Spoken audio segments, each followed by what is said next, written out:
আসসালামু আলাইকুম প্রিয় ভাই বোনেরা, কেমন আছেন? আশা করি আল্লাহ আপনাদেরকে ভালো রেখেছেন। আজকের ভিডিও খুবই গুরুত্বপূর্ণ হতে চলেছে।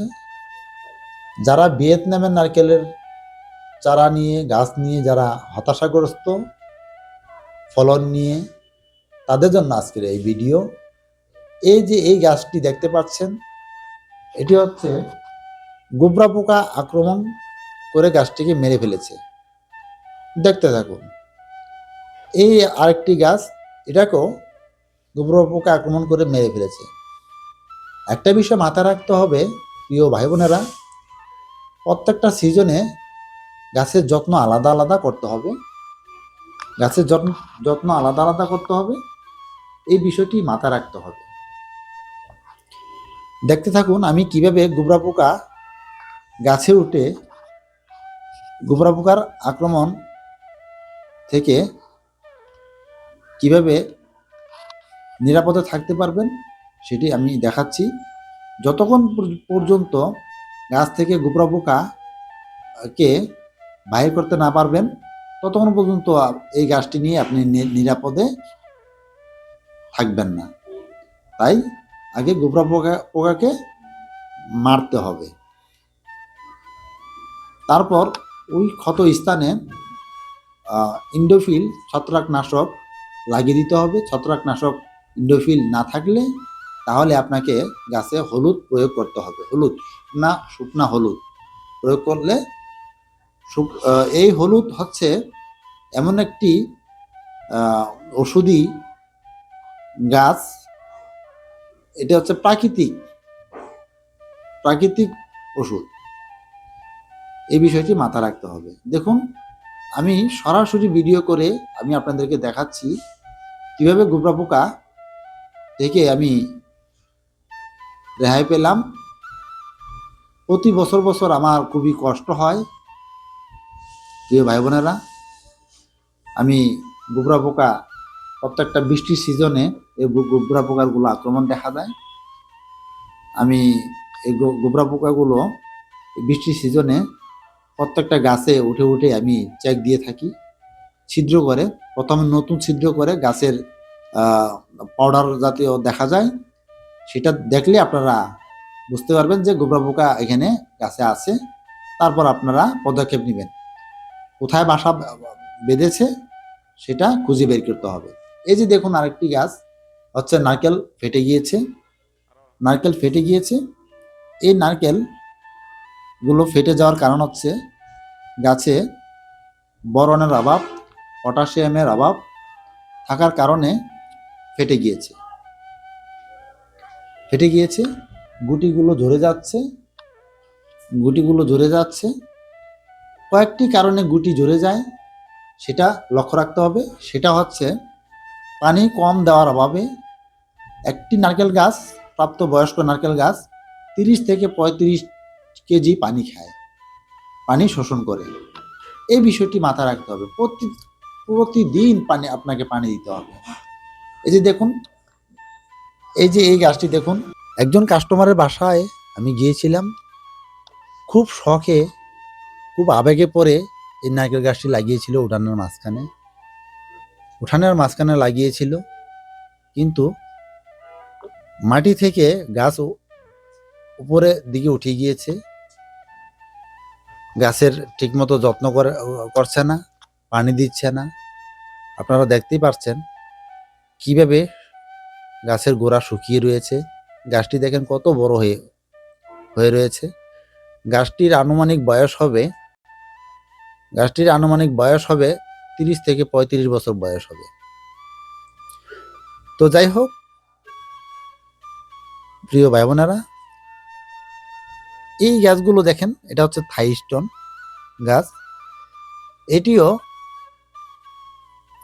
3.5 বছর 4 বছরের মধ্যে নারকেল ধরেছে। 3.5 বছর 4 বছরের মধ্যে নারকেল ধরেছে। এটার মধ্যে 11টি গাছ লাগিয়েছিলাম। 11টির মধ্যে এই যে 3 বছরে নারকেল ধরেছে। তো প্রিয় ভাই বোনেরা, এই বিষয়টি মাথা রাখতে হবে।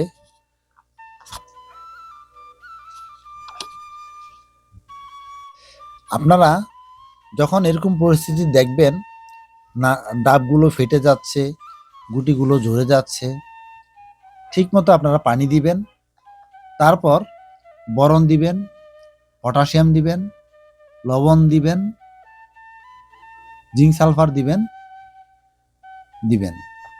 তারপর আরেকটি কাজ করতে হবে, সেটা হচ্ছে নিয়মিত আপনাকে কীটনাশক ব্যবহার করতে হবে। প্রতি মাসে 2 বার কীটনাশক, ছত্রাকনাশক ব্যবহার করতে হবে। এগুলো আপনাকে ব্যবহার করতে হবে, তাহলে আপনার এই গুটিগুলো টিকে যাওয়ার চান্স আছে। প্রিয় ভাই বোনেরা, মানুষ কত আবেগ প্রণয় হয়ে গাছ লাগায়, কিন্তু গাছের যত্ন জানে না। মানুষ মনে করে কি প্রাকৃতিক নিয়মে ফল হয়। হ্যাঁ, প্রাকৃতিক নিয়মে ফল হয়, কিন্তু যদি আল্লাহ তাআলার কাছে যদি সাহায্য চান, যদি আপনার সঠিক পরিচর্যা, সঠিক সময়ে সঠিক পরিচর্যা যদি এই গাছগুলো পায়, তাহলে যত্ন পায়, তাহলে আপনার ফলন আল্লাহ চাইলে আপনাকে বাড়িয়ে দিতে পারে। আমি সেই বিষয়গুলো বলছি। তো গাছগুলো লাগাবেন 5 feet by 5 feet, all square feet, গভীরতাও 5 ফিট করে তারপর এখানে গাছগুলো লাগাতে হবে। ওই গর্তটার মধ্যে আপনারা মাটিগুলো মিক্স করবেন, ইউরিয়া সার দিবেন, টিএসপি দিবেন, বোরন দিবেন, পটাশিয়াম দিবেন, ফোরাডন দিবেন, ইটের পাই দিবেন, ইটের খোয়া বা পাই বা রাবিশ দিবেন। তারপর গোবর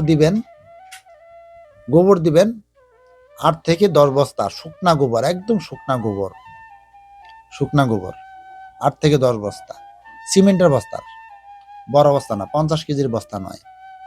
এগুলো মাথায় রাখতে হবে। রেখে আপনারা গাছগুলো লাগাবেন, দেখবেন ইনশাআল্লাহ আপনার 2.5 থেকে 3 বছরের মধ্যে নারকেলগুলো ধরে গিয়েছে। তবে প্রতিদিন আপনাকে পানি দিয়ে যেতে হবে, প্রত্যেকটা দিন পানি দিয়ে যেতে হবে। এই গাছগুলো আমি লাগিয়েছি আমার আরেকটি প্রোডাকশন সেন্টার আছে টাঙ্গাইল জেলায়, নাগরপুর থানায়। সেখানে এই গাছগুলো লাগিয়েছি। সেখানে এই নারকেল চারা থেকে গাছগুলো হয়েছে, তো নারকেলগুলো ধরেছে। আমি এখান থেকে চারা উৎপাদনও করছি। আপনারা চাইলে আপনারা ভিজিট করতে পারেন, দেখতে পারেন, সাথে থাকুন, দেখতে থাকুন। একটা বিষয় মাথায় রাখতে হবে, প্রত্যেকটা সিজনের যত্ন আলাদা আলাদা হবে। বৃষ্টির সিজনের যত্ন একরকম, গরমের সিজনের যত্ন একরকম, শীতের সিজনের যত্ন একরকম। এই বিষয়গুলো মাথায় রাখতে হবে। নারকেল গাছের সবচেয়ে ভয়াবহ রোগ হচ্ছে পাতামারা রোগ। এই রোগটা খুবই ভয়াবহ, এটা ভাইরাসজনিত রোগ। ভাইরাসজনিত রোগ থেকে বাঁচতে আপনাকে নিয়মিত কীটনাশক ব্যবহার করে যেতে হবে। তবে পরিমাণ মতো আপনারা প্রয়োগ করতে হবে। বেশিও দেওয়া যাবে না, কমও দেওয়া যাবে না। তো ভিউয়ার্স, আপনারা আমাদের চ্যানেলটি যদি আপনাদের কাছে ভালো লাগে, তখন আমার এই ভিডিও দেখে যদি আপনি বিন্দু পরিমাণ যদি আপনার ভালো লেগে থাকে, তাহলে আমার চ্যানেলটি সাবস্ক্রাইব করে পাশে থাকবেন। আসসালামু আলাইকুম।